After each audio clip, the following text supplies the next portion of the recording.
Bienvenidos a Cuarto Poder. Hoy ¿lunes qué? Lunes 3 de junio.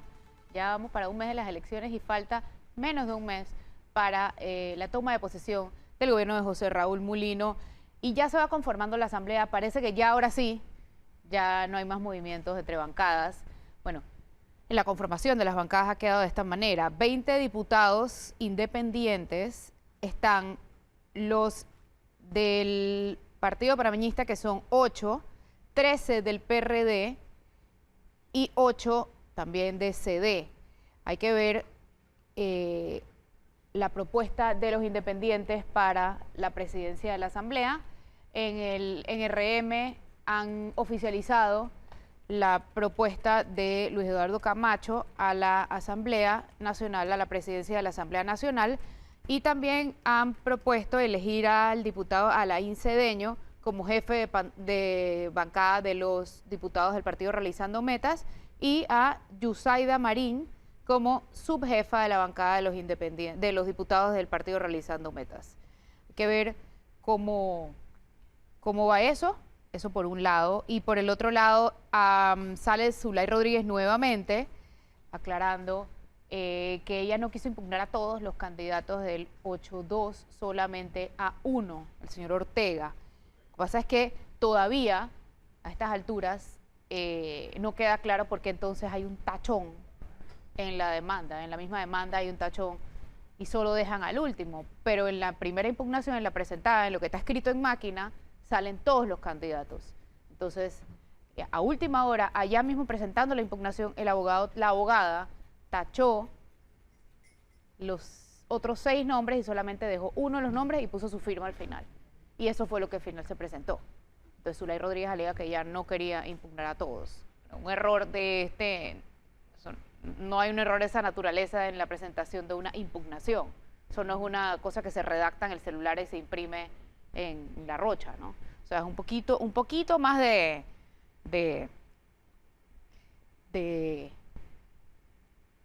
procedimiento, digamos. Y olvidé decir algo, están los representantes, la conformación de las bancadas, están los representantes del Partido Popular, 2 de Alianza, son 2 del Partido Popular, 2 de Alianza y 1 del Molirena. Y ellos se van con RM por ahora. Parece ser que eso es lo último que queda. También hizo bulla este fin de semana la limpieza que hicieron en el puente de la Roosevelt.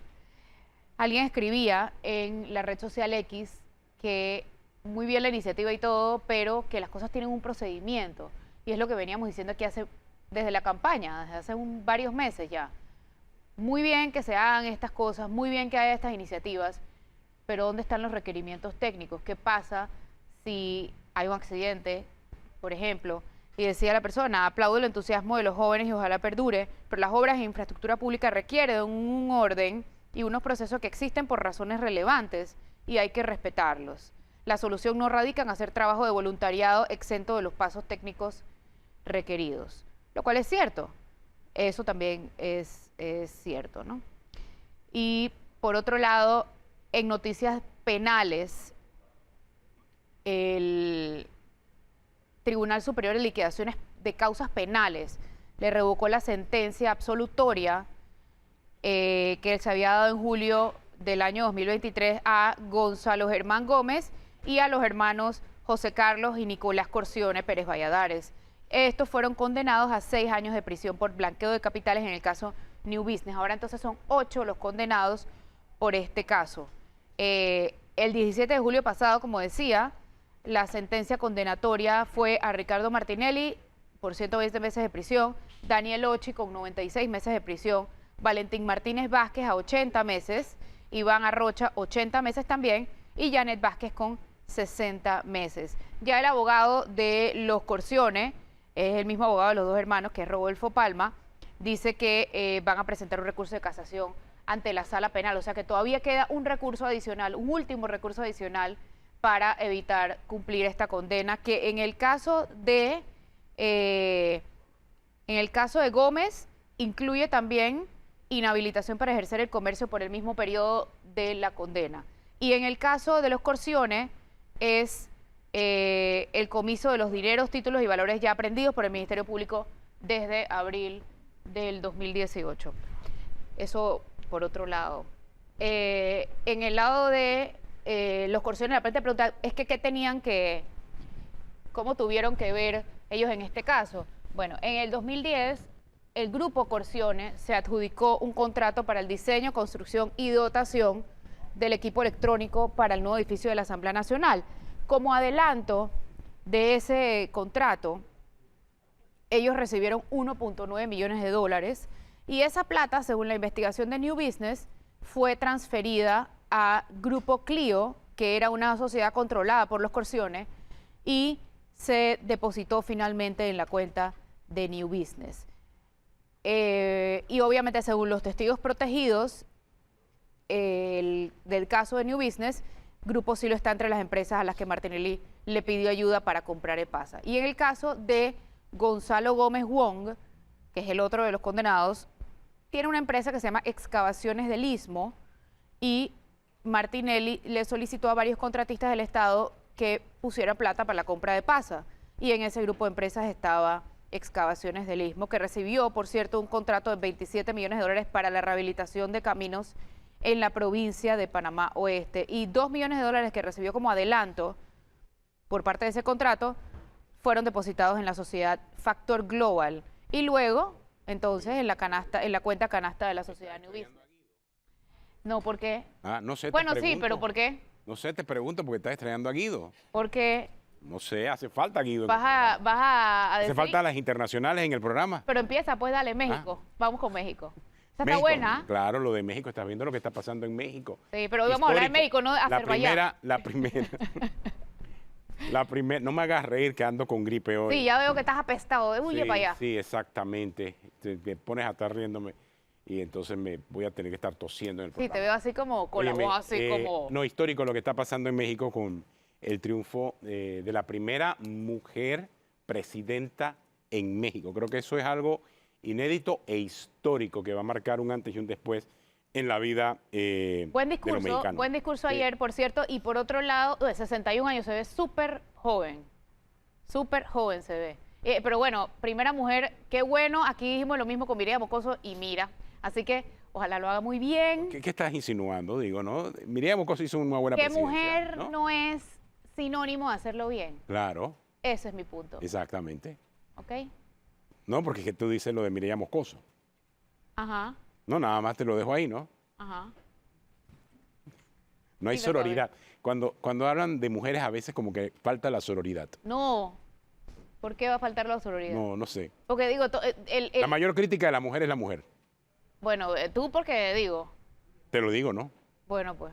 Pero Yo mira, no, es que yo no lo veo como mujer, es que en verdad yo pienso que el hecho de que sea la primera mujer presidenta, sí, marca un hito, obviamente, más de 200 años, la primera mujer presidenta de un país marca historia, pero el reto no es que haya llegado una mujer presidenta, es que la mujer presidenta que llega lo haga mejor que los hombres. No, también Claudia Sheinbaum es una muy destacada científica.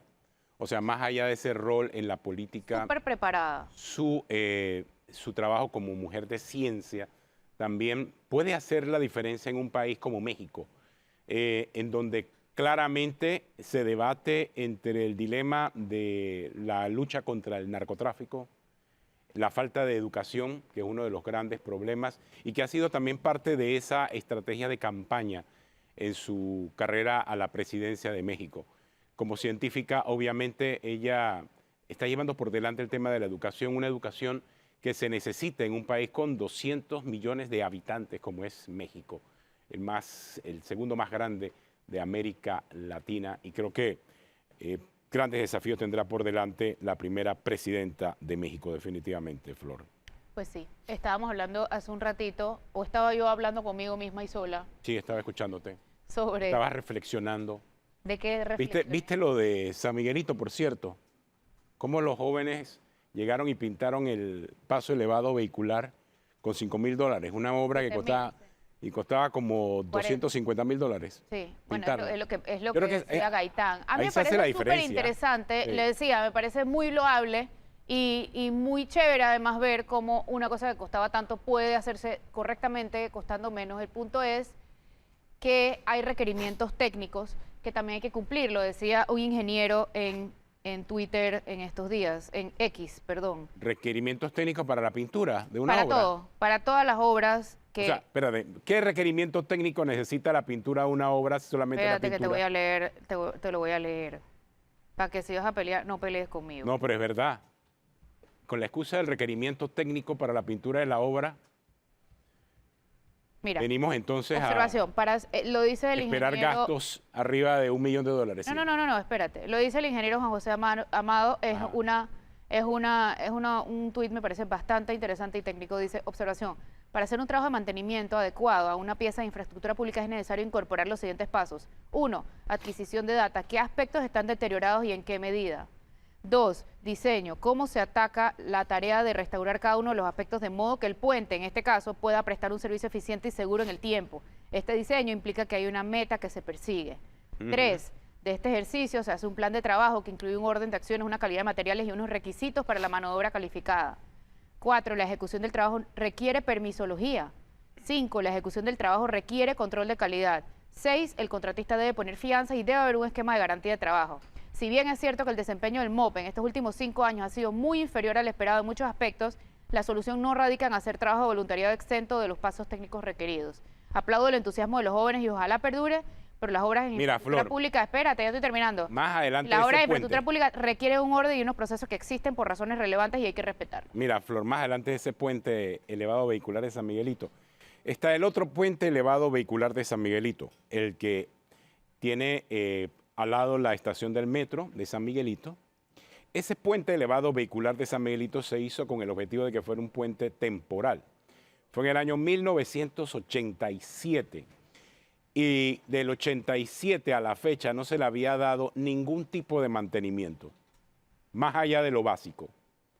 Hasta este año que se logró remodelar completamente el puente. En todo este tiempo, créeme que no había ni control de calidad, no había supervisión. O sea, lo que hace falta para nuestras obras sí, efectivamente, mantenimiento, pero un mantenimiento rutinario. Y es lo que no existe. Por eso es que pagamos lo que pagamos. Claro, pero muchas veces ni en manos del Estado se cumplen estos requerimientos técnicos. Nada. Ese es el problema. Es más, en muchas de estas obras, en otros países ni siquiera se pintan, por cierto. Y no se pintan casualmente analizando mucho de lo que plantea el señor Amado en su mensaje. Para estar atentos acerca de filtraciones, otro tipo de necesidades que pueda tener una obra pública utilizada 24 horas al día, utilizada durante todos los días de la semana y con uso y abuso de parte del transeúnte y del peatón. Pero más allá de eso, el trabajo de estos muchachos sí hay que reconocérselo. Sí, 100%. En cuanto a la conformación de la Asamblea, hablábamos más o menos de la conformación que ya está casi que escrita en piedra. Vamos a ver qué sucede. En cuanto a la impugnación de Benicio Robinson, Ubaldo Vallejos presentó el sábado un recurso de apelación ante la decisión tomada por el Juzgado Tercero Administrativo Electoral. Ahora entonces va a la segunda instancia, que es el pleno del Tribunal. ¿Y será diferente, tú piensas? No. ¿Tú sí? No.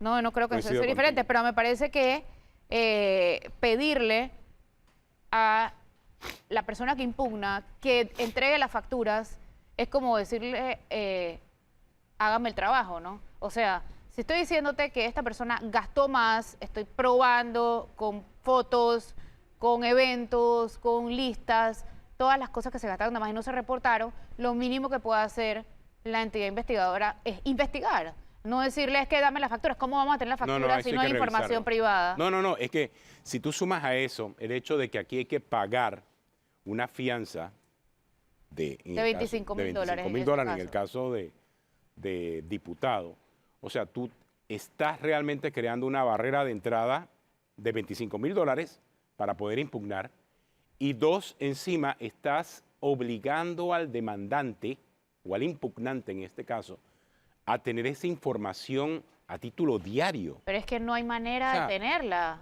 ¿Cómo la vas a obtener? Eso es como si tú me denuncias a mí porque yo me pasé de los gastos. ¿Cómo tú vas a tener las facturas de lo que yo compré? Claro, exactamente. O sea, eso es imposible.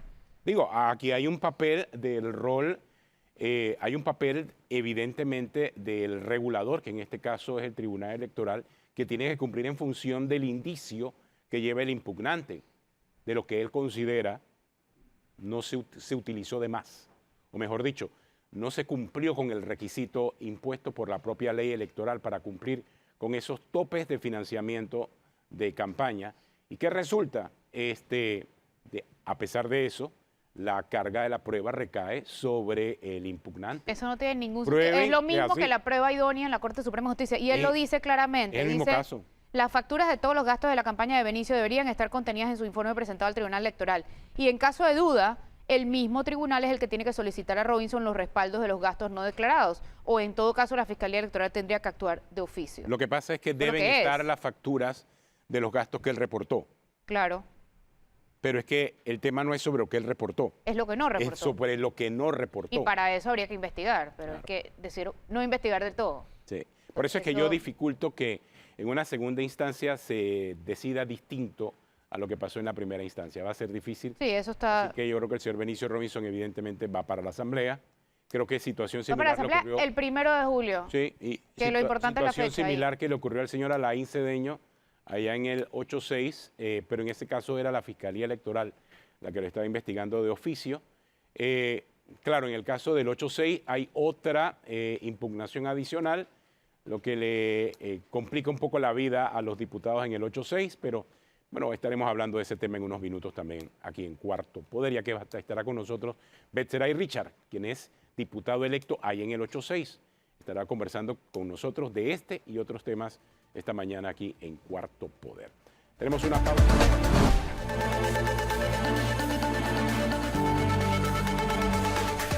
Bueno, continuamos aquí en Cuarto Poder. Esta mañana nos acompaña Flor Betseray Richard, diputado electo allá en el circuito 8-6. Allá donde Alain Cedeño. Allá donde Alain Cedeño, Panamá Este. Betseray, gracias por estar acá con nosotros en Cuarto Poder. Decíamos, bueno, que tú eres una de los impugnados en este momento de cara a lo que va a ser el 1 de julio. Esperemos que se resuelva la impugnación antes de esa fecha, ¿no? Que por ahora son 8 independientes e impugnados, ¿no? Sí, bueno, el 5 de mayo, cuando resulté ser el más votado de mi circuito, yo dije, bueno, ya no debe haber problema, ¿no? Y después del conteo en la Junta de Escrutinio y todo lo demás.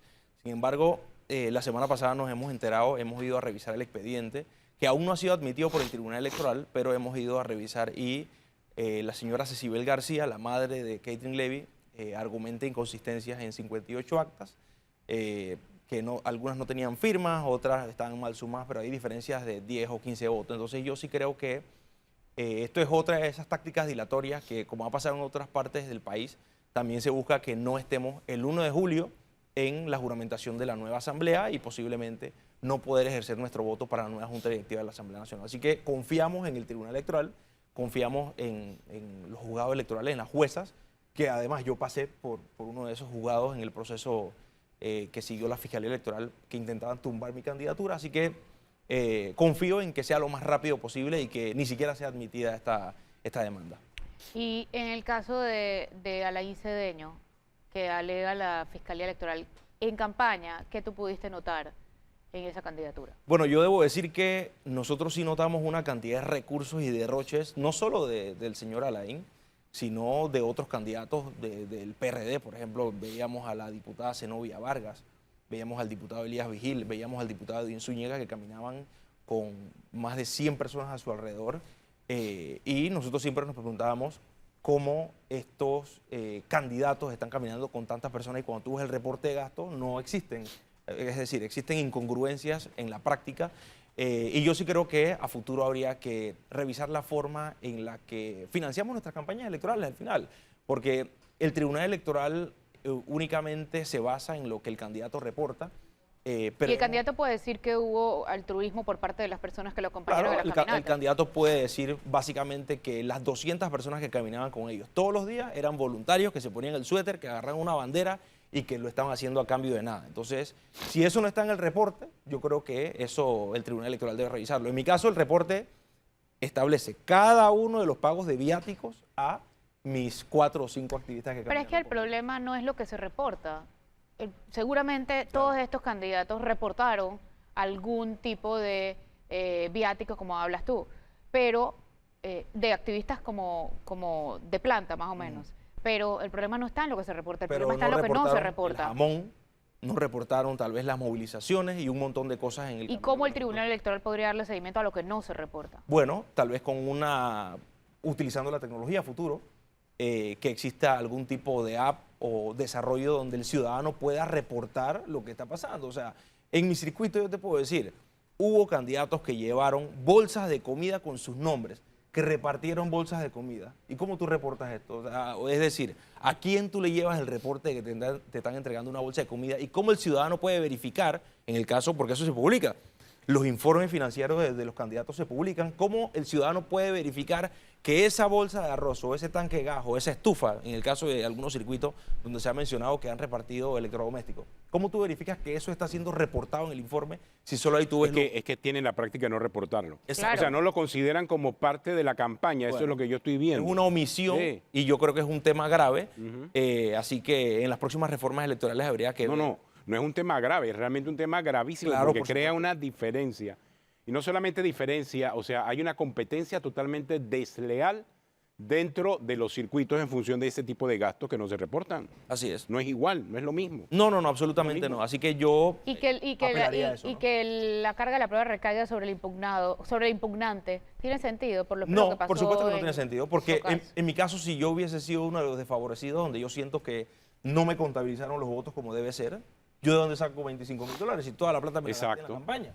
O sea, me tocaría hacer un yapitón como lo hizo el candidato de Bocas del Toro, pero no creo que sea prudente y yo sí creo que debe haber una celeridad y que no debe haber una barrera que implique esa cantidad de recursos, porque pareciera que la cantidad de recursos es como para que solo, es así como una apuesta, solo lo haga el que tiene el recurso y el que está dispuesto a perderlo en caso de una apelación. Lo que pasa es que por otro lado también, y es verdad, o sea, puede significar mucha plata para la gran mayoría de las personas, pero por otro lado, ¿cómo impides una fiesta de impugnaciones que seguimos viendo aún con una fianza de $25.000? Bueno, y te digo algo, si lo suben a $100.000, van a haber figuras como la que algunos hemos determinado que pueden estar detrás de esta fiesta de impugnaciones, que impulsen para poder que una asamblea no inicie como inicie. Yo la semana pasada mencionaba que el no vas de las elecciones no le funciona a muchos candidatos de entender, en el caso del circuito 86, una candidata que sacó 8.000 votos,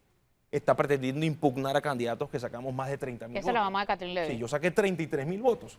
¿Cómo es posible que yo esté dentro de un proceso? En el caso de la impugnación de ella, ¿por qué es? Presenta 58 actas. Inconsistencia en actas. Exactamente. Inconsistencia. Pero son actas, mira la irregularidad, son actas que no tienen firma, pero son actas que salieron de los salones de clase sin firma. Pero ¿qué pasó durante los 4 días de conteo de la Junta de Escrutinio? El presidente de la Junta de Escrutinio mandó a escoltar a los presidentes de mesa y le dijo, vengan, hace falta esta firma, ¿es original? Sí, ok, firme, se contabilizó. O sea, se y nos subsanó. proclamó. Se Lo que subsanó. pasa es que están, y es el mismo caso del 8.2, están presentando como prueba las actas que salieron de las mesas, no las actas que finalmente se terminaron escrutando. Exactamente. Entonces, en algunas, por ejemplo en San Miguelito, se hacía la cuenta y se sumaba para los votos válidos la suma de los votos en plancha y los votos selectivos. Claro. Entonces, eso en teoría se subsanó. Sí. Y la Junta de Escrutinio tiene un propósito fundamental.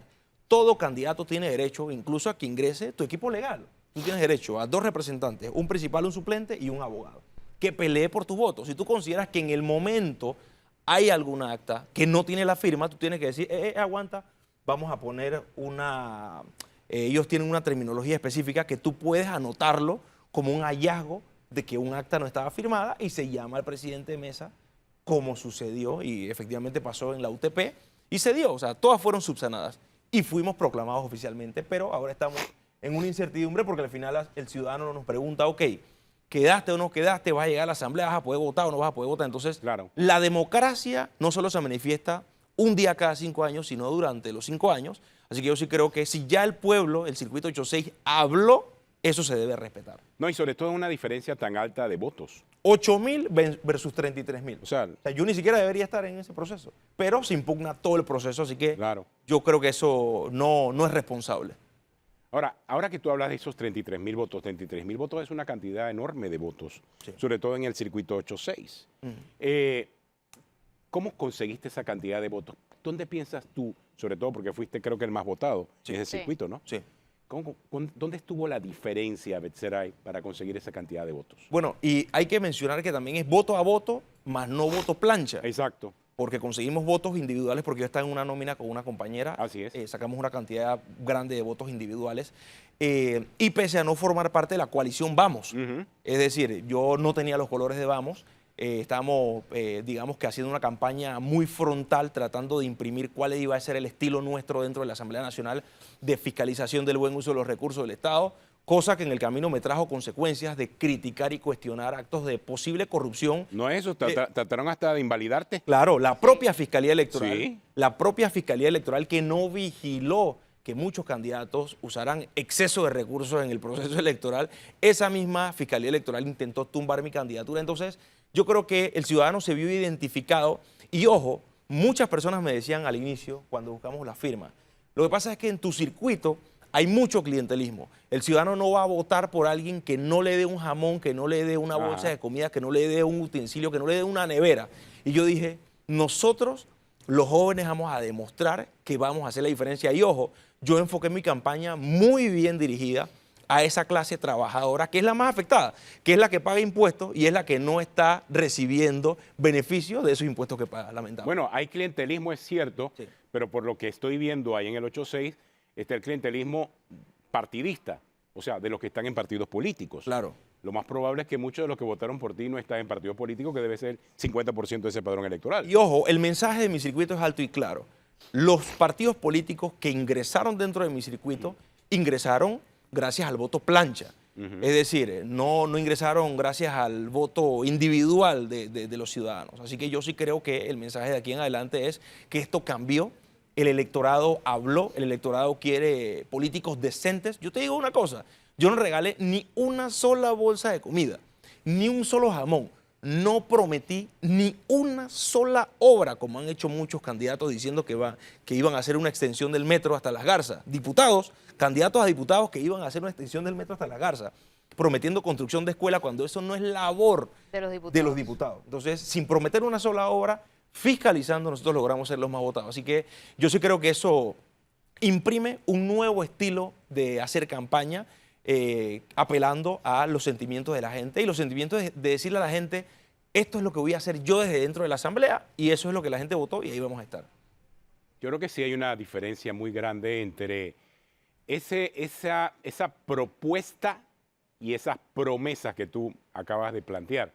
Porque una cosa es la promesa vacía del candidato que quiere incluso reelegirse, que ya pasó por el puesto y que simple y sencillamente no cumplió. Y la otra son las propuestas reales que en todo caso tú presentaste en base a la realidad de lo que se está viendo. Por ejemplo, algo que me llamó mucho y me ha llamado mucho la atención desde tu campaña, claro está, es el hecho de que comenzaste a enumerar cada una de las obras inconclusas que habían en tu circuito, en función del trabajo que habían hecho las autoridades hasta ese momento y que no habían cumplido, Betseray. Claro, y esto comenzó con una campaña que se llama ¿Dónde está nuestra plata? Hacíamos esa pregunta y comenzó cuando se da el escándalo de la descentralización paralela. Es decir, obras que solo tenían un letrero y decía, bueno, comenzó en enero y se terminó en noviembre, ya estábamos en diciembre de ese año y no había obra. Y la gente decía, bueno, algún día llegará la obra y resulta que cuando nos dimos cuenta, habían más de 100 millones de dólares en obras con irregularidades, retraso. Hay una obra, por ejemplo, en San Juan, el corregimiento de Pacora, una cancha que le prometieron a las personas de $700.000 y la cancha debió estar lista en septiembre del año pasado y hoy en día está medio palo.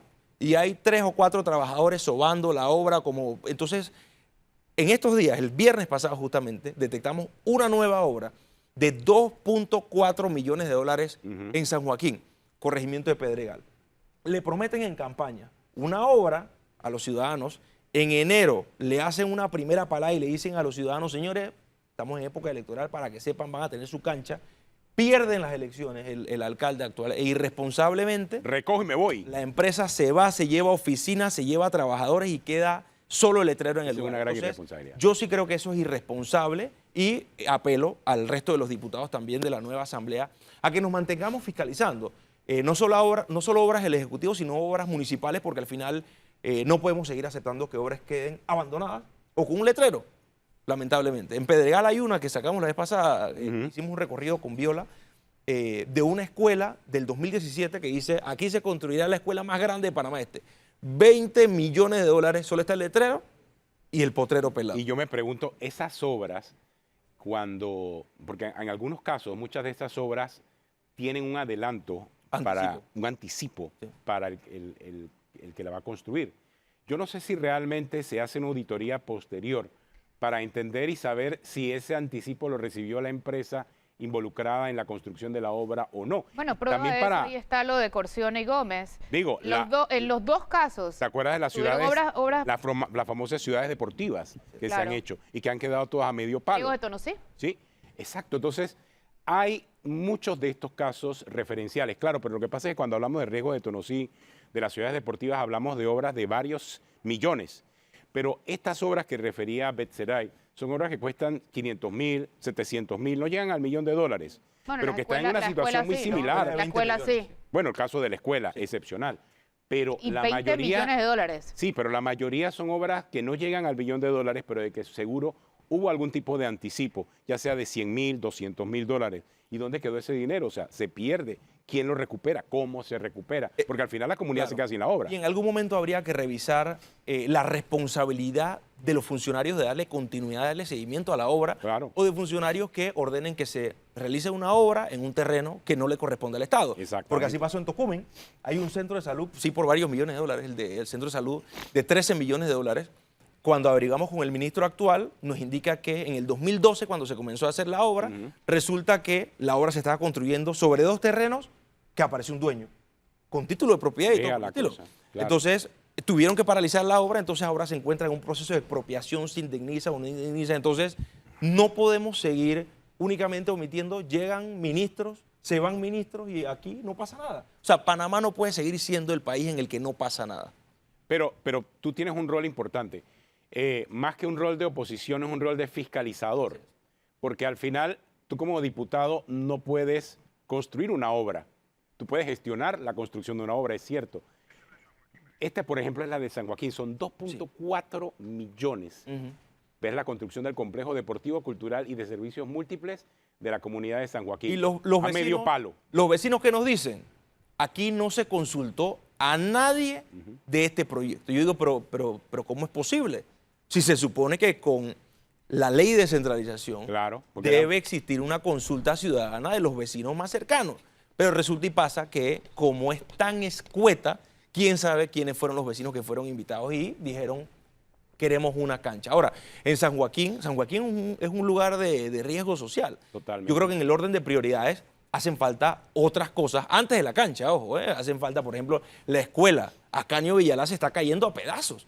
Entonces, es inaceptable que pretendan únicamente invertir 2.4 millones de dólares en una cancha que no se sabe quién pidió, no se sabe a quién consultó, pero la escuela, que es lo que funciona para sacar a los jóvenes del tema de la delincuencia y resocializarlo, lamentablemente se saca. De repente a lo mejor era más rentable la cancha que la escuela. Rentable políticamente. ¿Rentable para quién? No. Ojalá que fuera políticamente. No, rentable económicamente. Bueno. Porque a veces pudiese ser eso lo que hay detrás de este tipo de obras inconclusas. O mejor dicho, de estas obras antojadizas. Porque es que, como si tienes problemas en una escuela o tienes problemas en un acueducto, le das prioridad a una cancha en comunidades que necesitan muchas veces acueductos. Y tú ves la construcción de cancha de 200.000, 300.000 dólares. O medio millón de o dólares. escuelas nuevas cuando las que están se están cayendo. Sí, las que tienen Claro. los estudiantes son las que están ya Así en es, funcionamiento. Exactamente. Y en San Joaquín hay temas realmente importantes que también hay que darle relevancia. Por ejemplo, no le llega el agua a las multifamiliares. O sea, hay una cantidad de multifamiliares donde solo le llega el agua en la parte de abajo. Entonces, o sea, cuando tú pones en un balance el agua versus una cancha, yo creo que se cae de su peso que sin el agua no podemos vivir. Claro. En San Joaquín hubo un proyecto que hace un par de años nosotros denunciamos que tenía que ver con la pintura.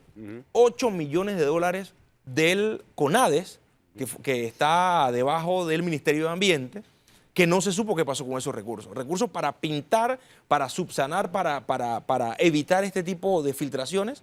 Y cuando realizamos las inspecciones, la gente dice, bueno, por aquí pasaron algunas personas a pintar, pero seguimos teniendo filtraciones. Hoy en día no hay empresa, no hay oficina y no hay nadie que rinda cuenta. Así que al nuevo director del CONADES y al nuevo ministro de Ambiente nos gustaría próximamente, cuando tome posesión, poder tener un acercamiento y hablar sobre este proyecto. Es que específicamente ese es el trabajo del diputado. Eso es lo que la gente no entiende, o mejor dicho, los propios diputados no entienden cuando llegan a la Asamblea. Los diputados... Confunden sus roles. Exactamente, no asumen el rol de fiscalización en sus circuitos.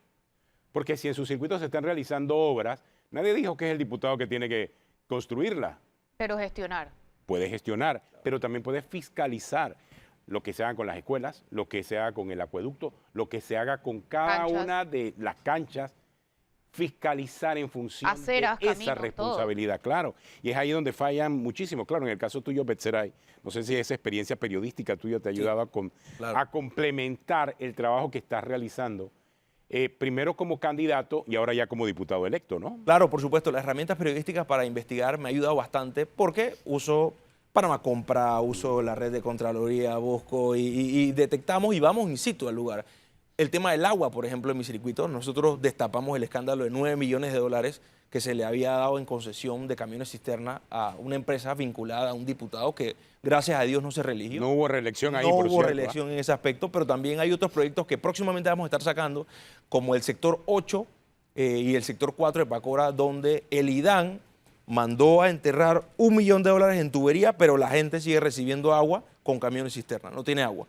Entonces, esa clase de cosas que parecen chistes, pero son una realidad, se siguen dando en el circuito bajo la complicidad y el silencio de los diputados, porque los diputados no son electos para hacer negocios con el Estado. Los diputados son electos para fiscalizar, para hacer leyes, para en el caso administrativo de la Asamblea Nacional, el tema de la ratificación, que es bien importante, no para hacer negocios. Entonces vamos a regresarle el rol fiscalizador a la Asamblea Nacional, por lo menos yo como diputado. No puedo hablar en nombre de la Asamblea, pero yo como diputado lo voy a hacer desde afuera y desde dentro, porque ahí es otro rol, que se maneje bien la plata de la Asamblea Nacional, una asamblea que está manejando $200 millones, porque eso es otro tema, ¿no? Sí. O sea, y va a depender de quién esté en la junta directiva y por eso aspiramos a que tengamos una junta directiva conformada en parte por independientes. Un presidente o presidenta de la Asamblea Nacional independiente va a lograr hacer los cambios administrativos que la ciudadanía espera dentro de la Asamblea Nacional.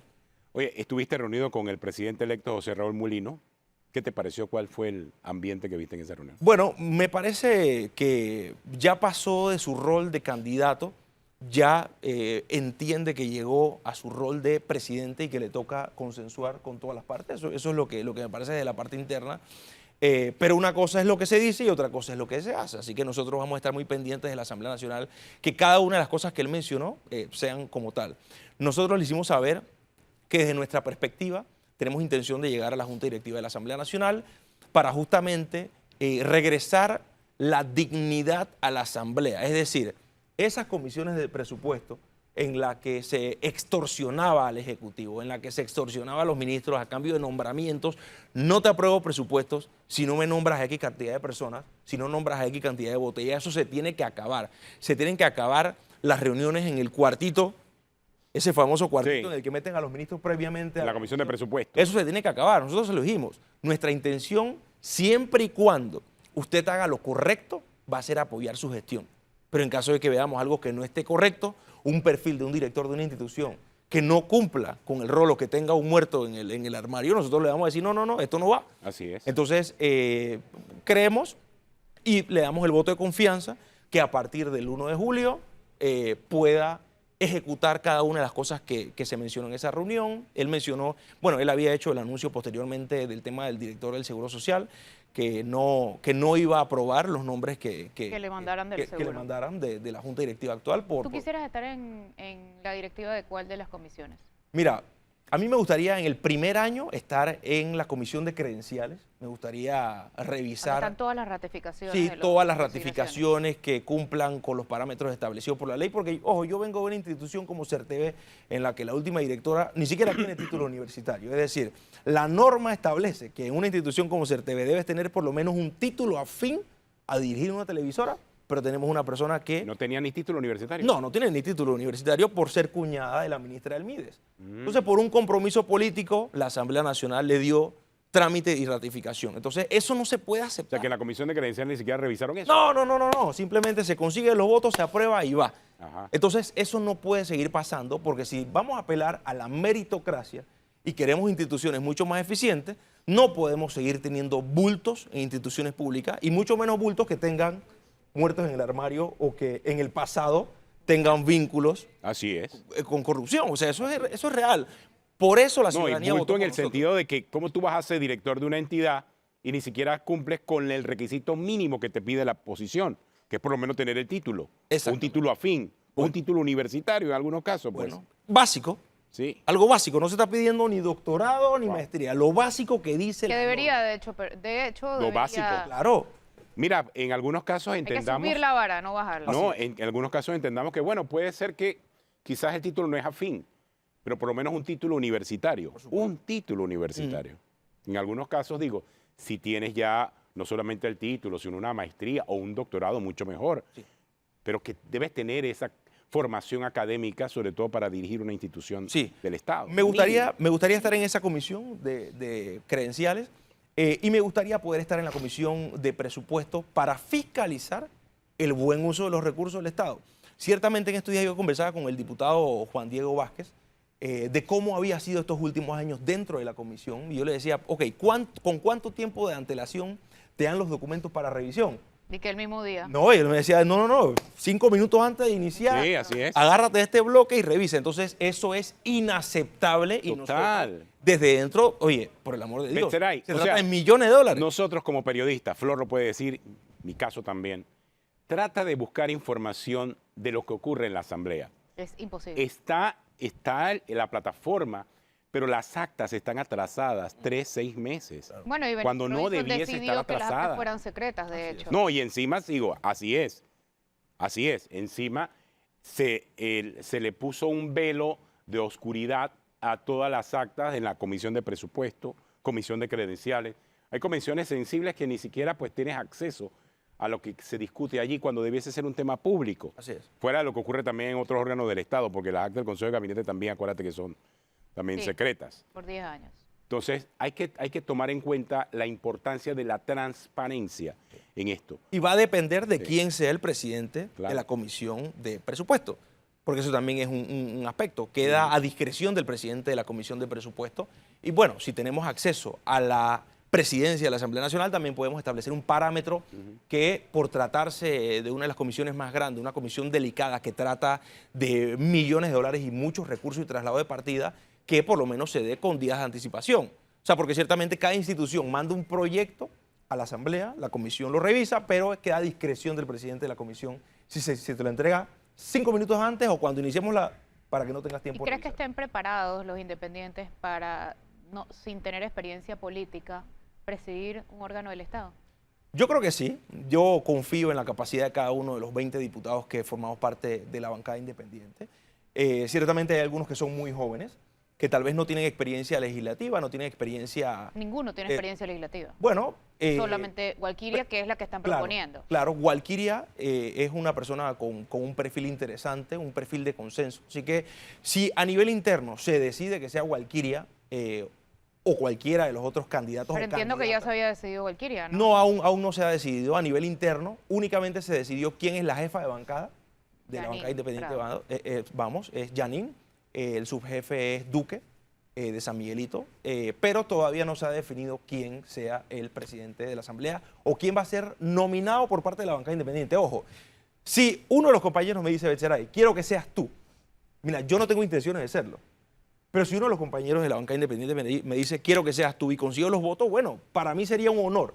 Pero en estos momentos no es mi aspiración. Me gustaría poder aprender de todo el manejo legislativo y poder apoyar a la Ahora, nueva presidencia. Con relación a la experiencia, Flor, digo, los que están actualmente que tienen experiencia, y no es que ha habido mucha diferencia entre el trabajo que han hecho los que tienen experiencia y el trabajo que van a hacer los que no tienen Y experiencia. hay algunos que tienen experiencia O sea, en robar. Sí. Porque ese es otro asunto. Tiene experiencia en robar, sea, experiencia en No, yo me refiero a ocultar. experiencia administrativa, Sí, porque pero es dirigir un órgano la, del Estado. la experiencia esa administrativa, que muchos de ellos se llenan la boca acerca de esa experiencia, no necesariamente ha sido Es indicativo positivo. de que han hecho las cosas mejor. O sea, si no, la prueba está de los 200 millones que nos costó la Asamblea el año pasado. 200 millones. ¿Y cuánto costaba? Bajo la opacidad. Exactamente. Porque, miren, esto yo hacía un cálculo. Por ejemplo, un diputado que se gaste el 100% de su planilla, como por ejemplo, Alain Cedeño es un ejemplo. Yo revisé en Espacio Cívico y él en los 5 años él usó el máximo de su partida de $20.000. Se gasta en los 5 años $1.000.000. Saquemos la cuenta por 71 y sumémosle los gastos administrativos de la Asamblea. Los números no dan. No, y sumémosle además todo lo que usan fuera de los $20.000. Por que supuesto. Eso es lo formal y por debajo de la mesa Que es inaceptable porque hay planillas ocultas dentro de la Asamblea Nacional que se habla incluso en algún momento que habían diputados que manejaban $400.000 o $500.000 en planilla a nivel interno de la Asamblea Nacional, pero eso no se refleja ni en la página de Contraloría porque está bajo la figura de servicios profesionales. Entonces, Ahí está el problema. solo se va a poder cambiar con una junta directiva encabezada por la bancada independiente. Si la junta directiva de la Asamblea Nacional es electa o representa más de lo mismo, téngalo por seguro que durante los próximos 5 años vamos a tener un panorama realmente complicado y yo creo que eso no es lo que quiere el país. Todos queremos que el país le vaya bien, pero eso solo se va a lograr transformando el rol de la Asamblea, que es el órgano más representativo del país. Bueno, vámonos a un cambio y regresamos y hablamos un ratito más con Betseray antes de terminar el programa. No se vayan.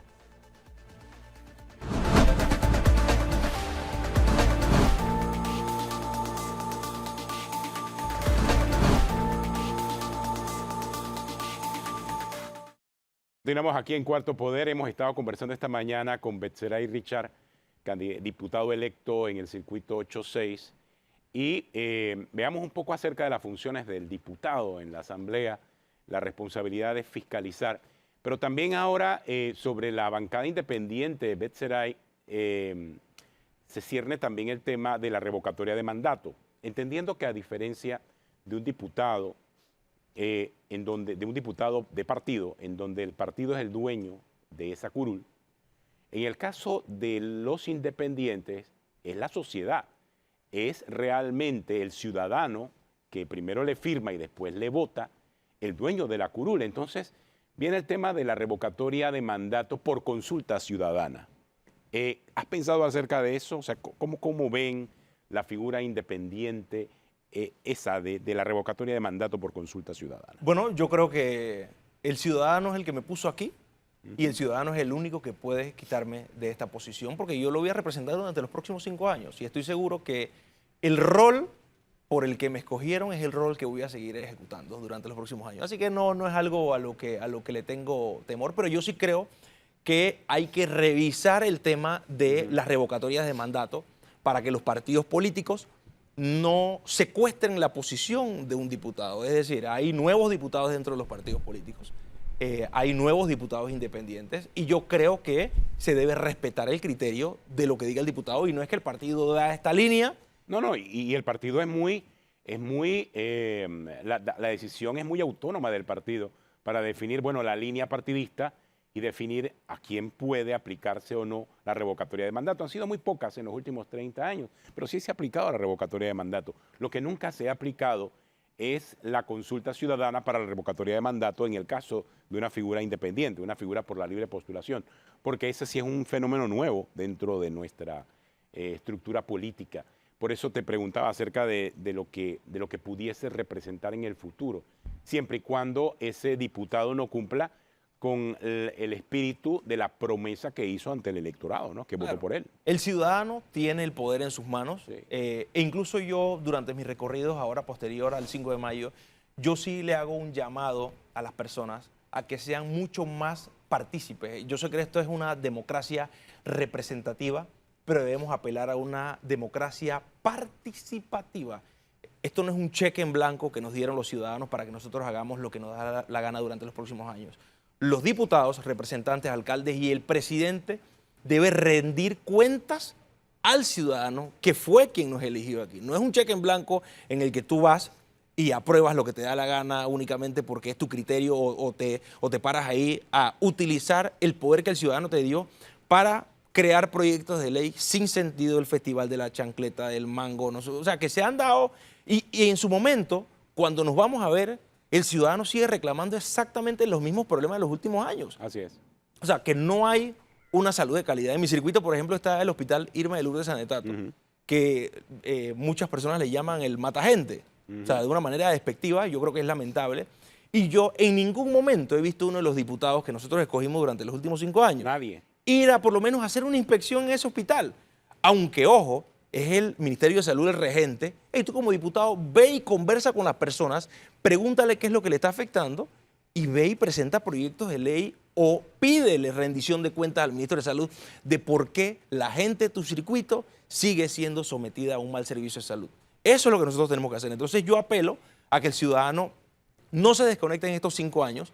Mi número de teléfono es público, está en mis redes sociales. Yo tengo el teléfono lleno de personas que me están escribiendo desde el 5 de mayo, pero no para pedir cosas, sino para sugerir. Para que lo representes. Claro, sugerir Para que lo leyes. representes. Me mandan fotos de proyectos inconclusos. Entonces hay que apelar a que el ciudadano fiscalice a que su electo haga el trabajo. Y en caso de que usted considere que no está haciendo el trabajo, ya sea independiente, papá, haga su consulta ciudadana y para afuera. Y prepárese. Bueno, Así gracias, Betzalel, por acompañarnos aquí en Cuarto Poder. Gracias por estar con nosotros. Mañana regresamos con ustedes aquí en Cuarto Poder. Hasta mañana.